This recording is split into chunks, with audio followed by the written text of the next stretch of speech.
জয় রাধে, জয় নিতাই চৈতন্য। আশা করি আপনারা সবাই খুব ভালো আছেন এবং আনন্দিত আছেন। আমরা ভগবৎ কৃপা সান্নিধ্যে ভগবানের কথামৃত শ্রীমদ্ ভাগবতামৃত শ্লোক পর্যায়ক্রমে আলোচনা করে চলেছি।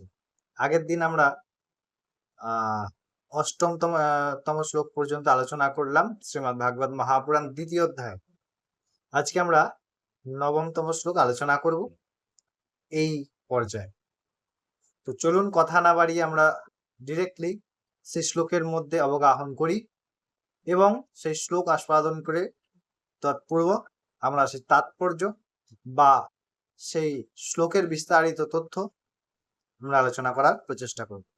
নবমতম শ্লোকে নারদ মুনি বলছেন, শ্রীমদ্ ভাগবত মহাপুরাণের দ্বিতীয় অধ্যায়ে কি বলছেন?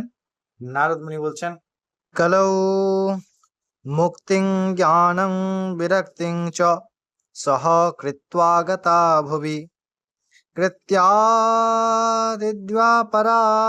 সন্ত্যম মহানন্দেন সংস্থিতাঃ। এর আগে অষ্টমতম শ্লোকে যে বললেন যে ভগবান আপনাকে অর্থাৎ ভক্তি মহারানীকে যে উপদেশ করেছিলেন ভগবত ভক্তজনের পোষণ করা, সেই কার্যে ভগবান প্রসন্ন হয়ে ভক্তিকে ফ্রিতে অর্থাৎ দাসী রূপে মুক্তি প্রদান করেছেন, জ্ঞান বৈরাগ্য প্রদান করেছেন পুত্ররূপে।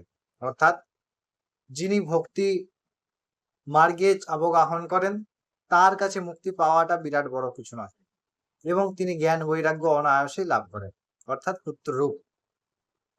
এবার এই শ্লোকে বলছেন যে তাই সেই থেকেই সত্য, ত্রেতা এবং দাপর পর্যায়ভাবে মুক্তি দাসী রূপে, জ্ঞান বৈরাগ্য পুত্র রূপে আপনি প্রাপ্ত করেছেন, এবং তাহা আপনি বিশেষভাবে বহন করে চলেছেন, এবং যারা আপনার পথ ধরে অর্থাৎ ভক্তির মার্গ অবলম্বন করে তারা অনায়াসেই মুক্তি তার সঙ্গে জ্ঞান বৈরাগ্য প্রাপ্ত করে। কিন্তু সমস্যাটা হচ্ছে এই কলিযুগে এসে। এবার এই কলিযুগে কি সমস্যা হয়েছে এটা পরবর্তী শ্লোকে বলছেন। আমরা পরবর্তী শ্লোকে এই তথ্য নিয়ে বিস্তারিত আলোচনা করব, পরবর্তী শ্লোক এবং তাহার তাৎপর্য নিয়ে। আপনারা যারা প্রতিদিন শ্রীমদ্ ভাগবতামৃত দেখছেন আপনাদেরকে অনেক অনেক ধন্যবাদ এবং নমস্কার। ভগবত কথা শুনছেন, সঙ্গে জুড়ে থাকবেন। জয় রাধে।